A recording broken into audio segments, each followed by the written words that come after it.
Welcome to of the record. తెలంగాణలో BRS పార్టీకి రాబోయే రోజుల్లో మాజీ మంత్రి Siddipet MLA Thanneeru Harish Rao game changer గా మారనున్నారనే టాక్ రాజకీయ వర్గాల్లో బలంగా వినిపిస్తుంది. ఇందుకు ఉదాహరణ తాజాగా తెలంగాణ భవన్ లో బీఆర్ఎస్ అధినేత కేసీఆర్ అధ్యక్షతన జరిగిన విస్తృత స్థాయి కార్యవర్గ సమావేశం. ఆ సమావేశంలో బీఆర్ఎస్ అధినేత కేసీఆర్ పార్టీ శ్రేణులకు దిశానిర్దేశం చేసిన విషయం తెలిసిందే. అలాగే పార్టీ కమిటీలను వేయాలని, ఆ కమిటీలకు ఇన్ఛార్జ్ గా హరీష్ రావుకు బాధ్యతలు అప్పగించడంతో హరీష్ రావు కీలక పాత్ర పోషించనున్నారన్న విషయం స్పష్టమైంది.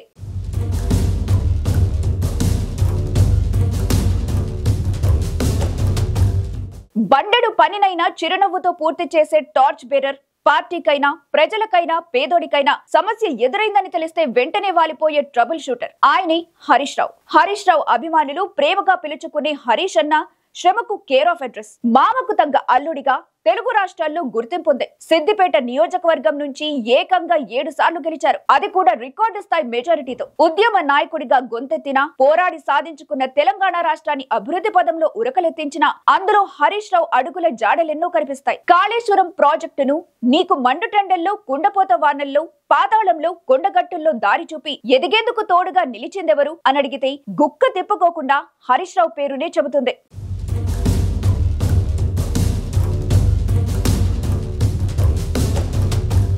సిద్దిపేట నియోజకవర్గం అభివృద్ధి విషయంలో హరీష్ రావుకు మంచి పేరుంది. Model Rythu Bazar, IT tower, ఇంద్రభవనం లాంటి medical college, integrated collectorate, modern bus stand, Komati Cheruvu mini tank bund, cricket ground, flyover, shopping malls. పట్టణంలో ఇవన్నీ చూసి కొత్త వాళ్లు ఆశ్చర్యపోతుంటారు. రాష్ట్ర ఆర్థిక మంత్రిగా, వైద్య ఆరోగ్య శాఖ మంత్రిగాను హరీష్ రావుది కీలక పాత్ర. అటు పార్టీలో కీలక నేతగా రాష్ట్ర వ్యాప్తంగా సుడిగాలి పర్యటనలు చేస్తూ అభివృద్ధి కార్యక్రమాల్లో పాల్గొంటూ నిత్యం ఎంత బిజీగా ఉన్నా అన్నా కష్టం వచ్చిందే అంటే అర నిమిషంలో నియోజకవర్గంలో వాలిపోతారనే పేరుంది. రాత్రి 10 గంటల వరకు అసెంబ్లీలోనే ఉన్న ఉదయం 6ంటికే సిద్దిపేటలో కాలనీలను పరిశీలిస్తూ మార్నింగ్ వాకర్స్ ను నవ్వుతూ పలకరిస్తారు. అందుకే హరీష్ అన్న అంటే కార్యకర్తలకు ఎనలేని అభిమానం. సిద్దిపేట నుంచి వరుసగా 7వ ఎమ్మెల్యేగా 82,000కు పైగా ఓట్ల తేడాతో విజయం సాధించారు.